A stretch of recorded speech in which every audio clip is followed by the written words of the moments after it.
Welcome to Empty Nesters True Crime Podcast, where we explore chilling mysteries and dark secrets. With their nest now empty, Susan and Nancy have more time to uncover the truth and venture into the unknown. Let's step into the shadows together, shall we? Hey Nancy, how are you doing? Hi, Susan. Welcome to Empty Nesters and True Crime. Yes, thank y'all for joining us. How's your week been? We're recording on a different day and we both look exhausted. Yeah, I was really late getting here. Sorry about that. We'll be here till midnight taping, but it's all fun. We got a couple drinks that we can get us through this episode. So if we get a little giggly, yeah. This story I'm about to tell you is nothing to giggle about. Oh, is this a serious one? Well, we're not going far from home. No. Yeah. We might need this drink. You might. And we learned something new this week. The Cherry Bounce is the alcoholic drink of North Carolina. Never knew that. How long have you been in North Carolina? You've been here much longer than me, right? Like 20... And you never knew it was 26 years? No, I never knew. This is the state drink. So yeah, that's what Susan made. You'll see on her drink video, the Cherry Bounce. Yeah, it's good. Yeah, it is. It's summery. It's sweet. It is. Summery. Yeah, it's not overly sweet. It's more tart than sweet. Tart. That's what I call everything sweet. Yeah, tart. It's tart. But we are not going far from home. Okay, it's a little scary. And we are going to talk about Pamela Mitchell Hoy. Okay. Now, folks from here will remember this story. We're not from here, so we don't remember this story. Okay, you're looking at me. I have no idea. This was a listener request from Chris. Once he asked me if men could listen to our podcast, and I said, absolutely. Susan, I had somebody ask me that too, because I made the mistake of saying something about girlfriend hour, and I absolutely take that back. We love our male listeners, so thank you so much, and thank you, Chris. Yep, so this story is for Chris. Pam was born August 23rd, 1948, to Bill and Mickey Mitchell.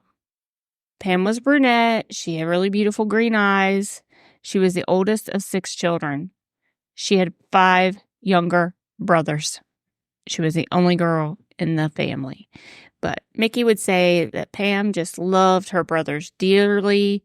She had those boys wrapped around her finger. She loved spending time with her little brothers, taking them to go get ice cream, food, snack. She took care. She was really a great big sister. Pam's childhood consisted of things most typical childhoods consist of: parties, Girl Scouts, family outings. She loved animals, and very often, she was taking in strays. Sounds like someone in my house. That is not in my house anymore. You've taken a lot of stray cats. Yes, absolutely. Absolutely. Pam played softball, volleyball. Her senior year, she was named Athlete of the Year. She graduated from Grimsley High School, which is located in Greensboro, North Carolina. In 1970, after high school, she went to college at the University of North Carolina at Greensboro. UNCG. That's what we call that in these parts. Yes. She went for physical education. While she was going to school, she worked at a veterinarian hospital. And at UNCG, she would meet Frederick Martin Hoy. Fred, he was in the graduate school program working on his master's in elementary education. Fred noticed Pam because Pam was always late for class. They had a physical science class together. When they started talking, they realized they had a lot in common, especially their love for sports. So they just kind of connected and hit it off. Fred wasn't local to North Carolina, though. Fred wasn't from here. It's kind of like transit like us. He was from the New England area. I'm not sure. Different sources said he was from Maine. Some said Massachusetts. He's from one of the M states up there. But the two began dating. And this is a pretty quick courtship. A year After they started dating, June of 1971, they both had graduated college, and they got married. Oh, that's fast. Mm-hmm. Very fast. Fred worked for a school in Alamance County. Oh, right here in the county. Okay. Mm-hmm. Pam went full-time at the veterinarian hospital in Greensboro. They lived in Burlington, North Carolina.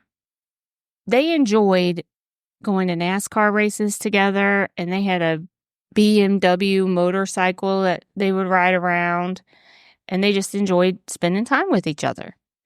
And like married couples do, many married couples, they eventually went on to have a family. They had 2 daughters. Fred enjoyed rebuilding cars in his garage. Pam started a business as a dog handler and show dogs. She would train and board dogs. She loved Italian greyhounds. She was highly successful at this venture that she had started. In 1983, they moved to the village of Alamance, which is just right outside Burlington, but it's more, I'd say it still is. It's still like a rural area. Used to be an old mill town, because when you drive through, it has the old mill with the houses. But most of it's fairly rural. It's country out there. But here's something I didn't know. The village of Alamance, they have a mayor. Fred was their mayor. And Pam became the first lady of Alamance. Who knew? How cute. It is cute. I thought it was cute. So Fred's mayor and Pam, she's first lady. As Pam's business grew, she began winning all kinds of awards, and she was able to travel all over the country. This started to put a wedge between the couple. Fred was upset Pam was gone all the time. He was home taking care of everything. After 19 years of marriage, things had to change. In July of 1990, Pam moved back home with her parents. It was a legal separation.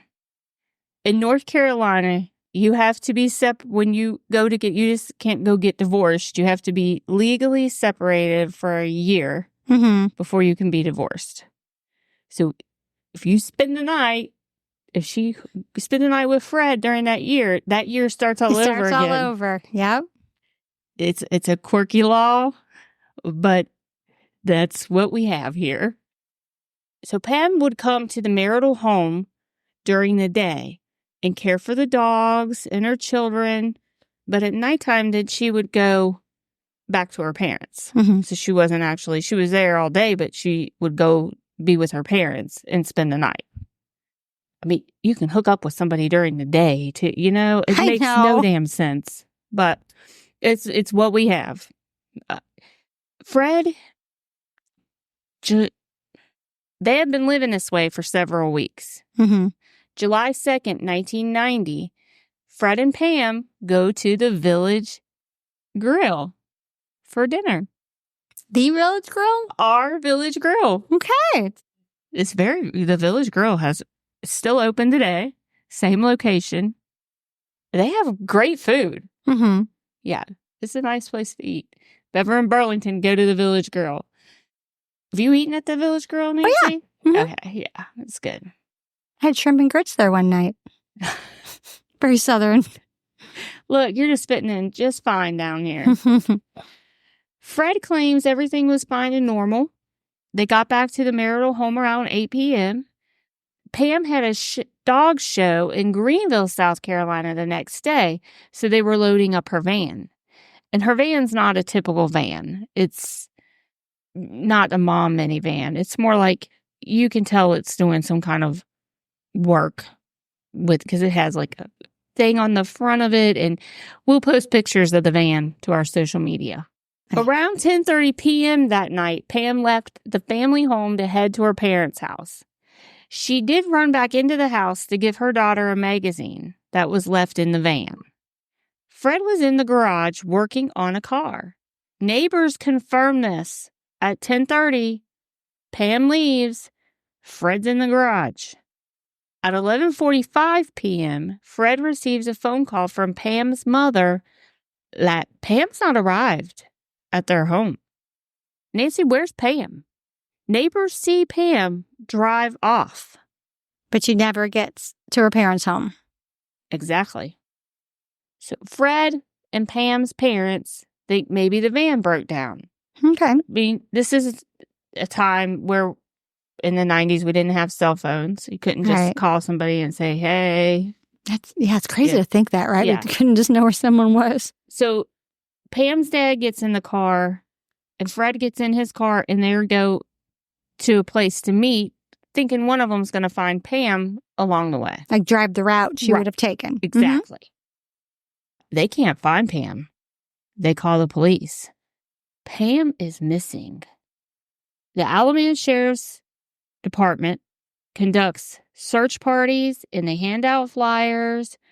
They are actively working to try to find Pam. Because where's Pam? She's just gone. But now I have a question, and I don't know if you can answer it, or maybe our listeners can answer it. Pam was going to South Carolina the next day for a dog show. Where's the dog? Does she show her own dog? Is she showing somebody else's dog? She didn't take any dogs with her because there's nothing about missing dogs. Was she coming back in the morning to pick up the dogs? Or is she like, she goes there and shows somebody's dog? Like, and it could be. Is she the shower? Maybe she doesn't own the dog? But yeah, that would be a good, if anybody knows, let us know that part. I think people I know that show dogs are usually showing their own dogs. Their own dogs, right. So why didn't she have any dogs? I don't know. It's a good question. Maybe Chris can answer that question for us. July 29th, 1990, Pam's van was found at a Days Inn in Greensboro. This Days Inn's not there anymore. So when it's found in Greensboro, we're leaving Alamance County, and now we're in Guilford County. Because Alamance County, where Burlington is, and Greensboro, Guilford County, they pretty much butt up to each other. They are next to each other. So now Guilford County is getting involved. At the Days Inn, the van is unlocked. The keys are in the ignition. The windows are down. Pam's wallet is on the passenger seat of the van. And everything is still in the van. Her wallet, all of her credit cards. It's like this was set up for somebody to steal this van, and nobody stole it. In my opinion there. Like they were inviting someone to take that van. Leaving that wallet on the seat. They think foul play is involved. Months go by. No Pam. On November 8th, 1990, some female remains are found about 50 feet off of a road by a woman and her daughter, who were out looking at this site because another murder had happened there recently. So they were out walking around talking about this other murder that happened there, and they stumble upon female remains. These remains are found 7 miles from Fred and Pam's home. The body was wrapped in a pink quilt. Dental records will prove that this is indeed Pam Hoy. The autopsy could not determine the cause of death. It is determined to be homicide. No one knows where the quilt came from. It's not Pam. Nobody recognizes that quilt. Right. The case was taken over by Guilford County, leaves Alamance County, and because her body is actually found in Guilford, which we told you, they're right by each other. Yeah, so 7 miles, she's already into Guilford. Yes. Law enforcement has very little to work with. The van was actually further away than where the body was discovered. So suspect number 1 is a cab driver, Keith Allen Brown. He is from Alamance County. The other body that was found 500 feet away from Pam's remains, Keith Allen Brown raped and murdered that woman. A few days after the body was found, Pam's remains are found. The cab driver states he didn't know Pam. Mm-hmm. Pam was not raped. The driver confessed to the other murder, but not to Pam, and the driver was cleared of Pam's murder. All I could find was not anything about the evidence of why they cleared him. It was basically just like he said he didn't do it, so law enforcement was like, okay. But if I murdered one person, and then I murdered another one, and I'm already going down for one, why would I confess to both and get more time in prison? I'm not saying that he did it. I'm just saying there's not a lot out there of why he was cleared, and that just doesn't make a whole lot of sense. Other than to me. he said he didn't do it, so we're taking his word. That's a good point, though. And he's already a murderer. Mm-hmm. So I just could not find real facts, except for he said he didn't do it. Okay. And I went through a lot of information on this case. A lot. Lots of sources. Suspect number 2. Who do you think that is? Husband. Fred. You're right. Some people came forward and stated that Fred was physically abusive to Pam. Pam would show up with bruises and marks. There were never any reports made about this alleged abuse. Nothing was ever documented, ever. For the next 8 years, Fred would be the main suspect with Pam's parents and law enforcement. There were a lot of issues happening in their marriage. They wanted Fred, when the body was found, they wanted Fred to take a polygraph test, and Fred refused. Fred says he was working in the garage that night that Pam disappeared. Mm-hmm. Neighbors saw her leave. They saw him in the garage. At 11:45, Fred answers the landline at the home. He's home. Cell phones, they weren't there. We talked about that already. Mm-hmm. Was this enough time? An hour and 15 minutes. Was that enough time for Fred to commit this murder?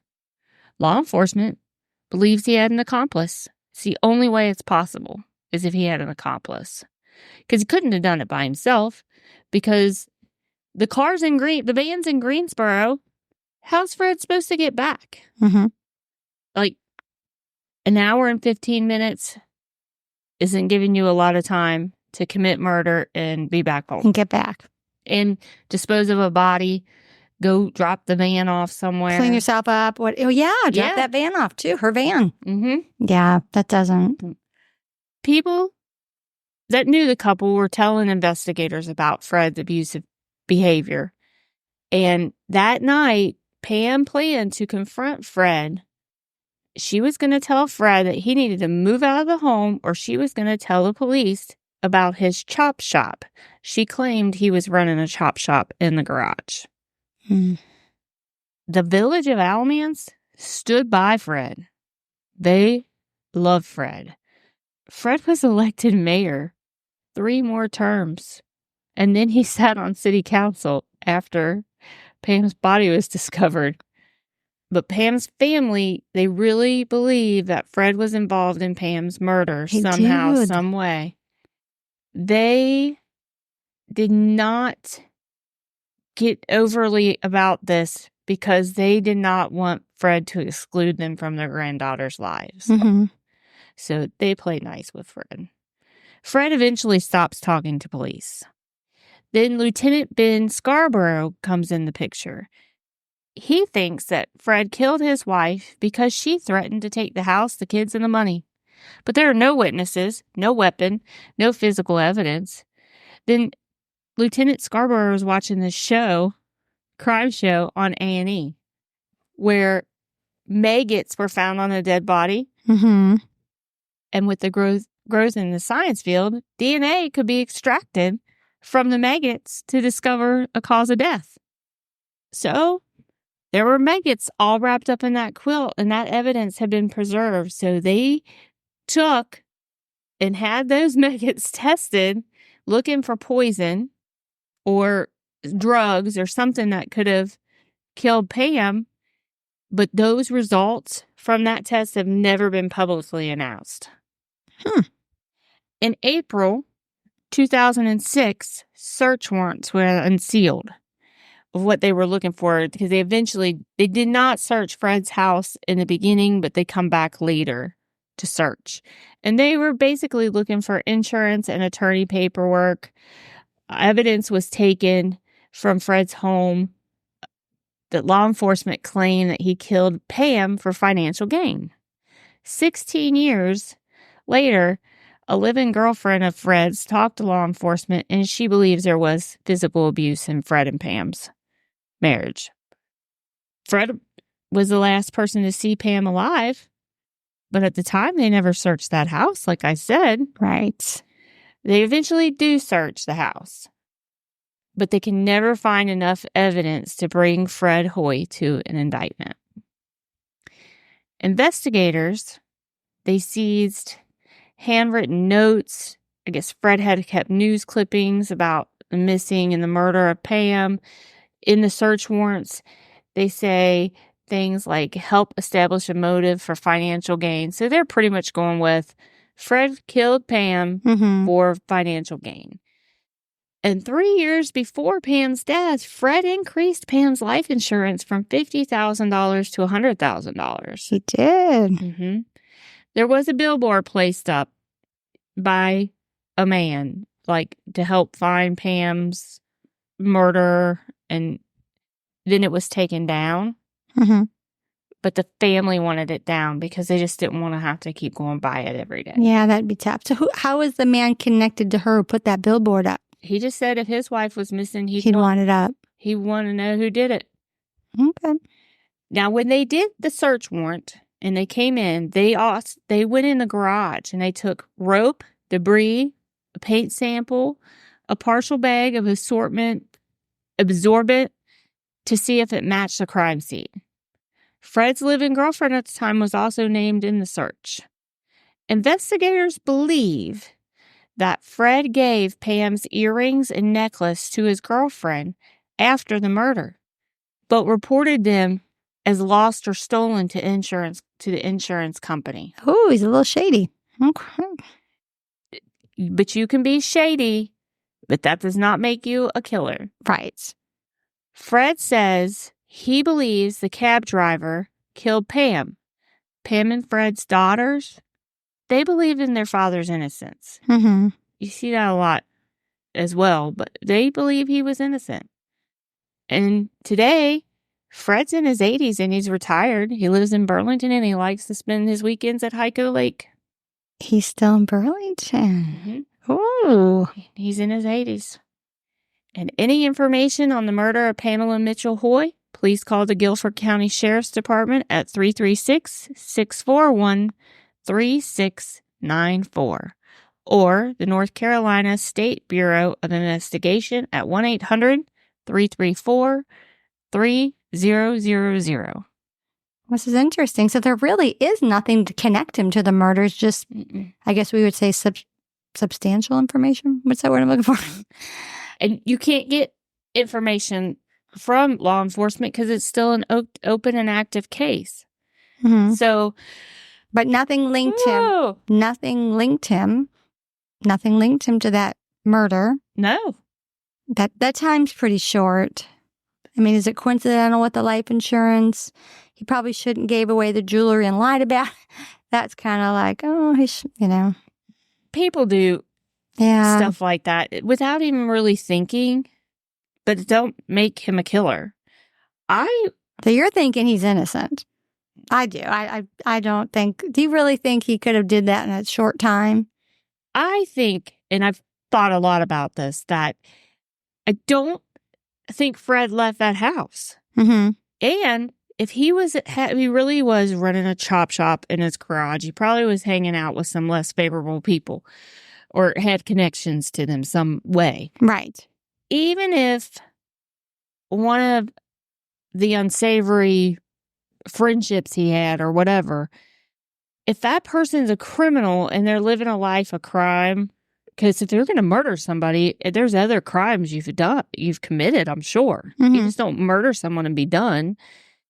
I would think when that person was arrested, they'd be, hey, give me a deal. I got some information for you. I thought about that Oh, yeah. because so much time has gone by. Mm-hmm. It's 30-something years. So you're thinking they could have committed a crime again all this time and then use that to, because that they want to get these cases solved. Right. Okay. But nobody talks about Fred hanging out with unsavory people in anything I've read. Mm-hmm. He seemed like a pretty good dude. Like, maybe he didn't get along with his wife, but, like, people loved him. Mm-hmm.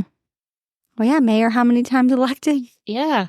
I didn't even know that was a thing in the Village of Alamance. So that's a possibility. Okay. Fred doing it, I guess that's a possibility. I don't think so. I don't think he had enough time. Not just that, but I don't think that's murder. And he still had to have an accomplice. Mm-hmm. And I just don't think it would have been the girlfriend. Oh, right. Yeah. No. So, take the so out.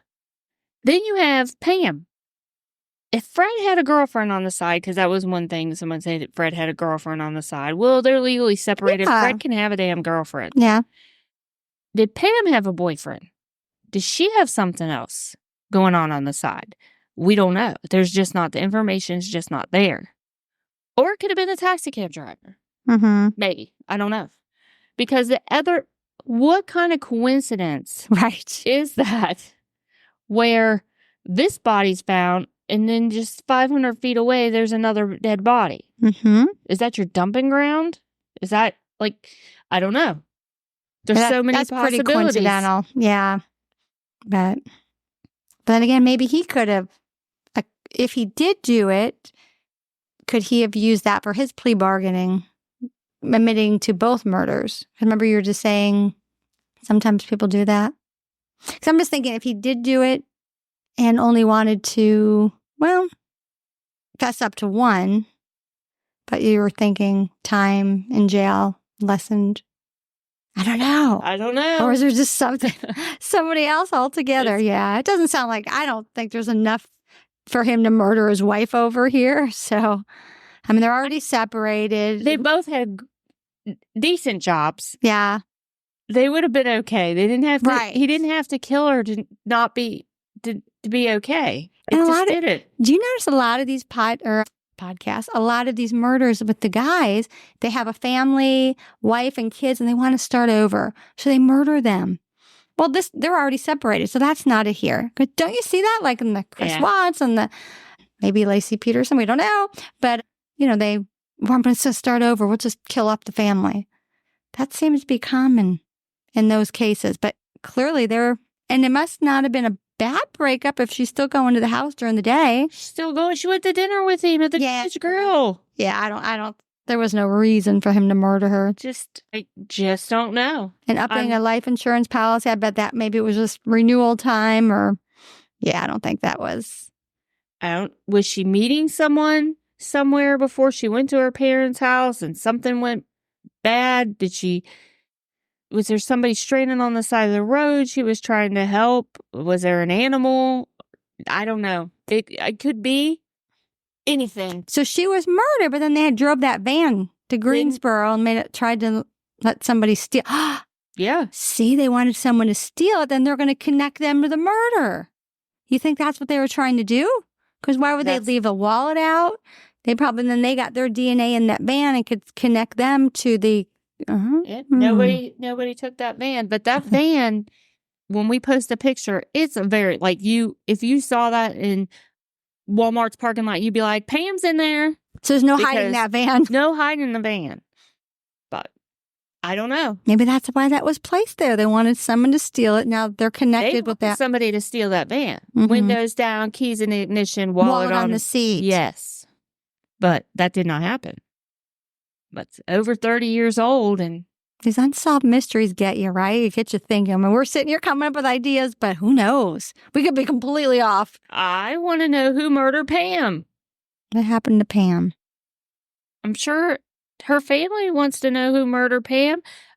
And if it was not Fred, which I really just am not leaning that way. Me neither.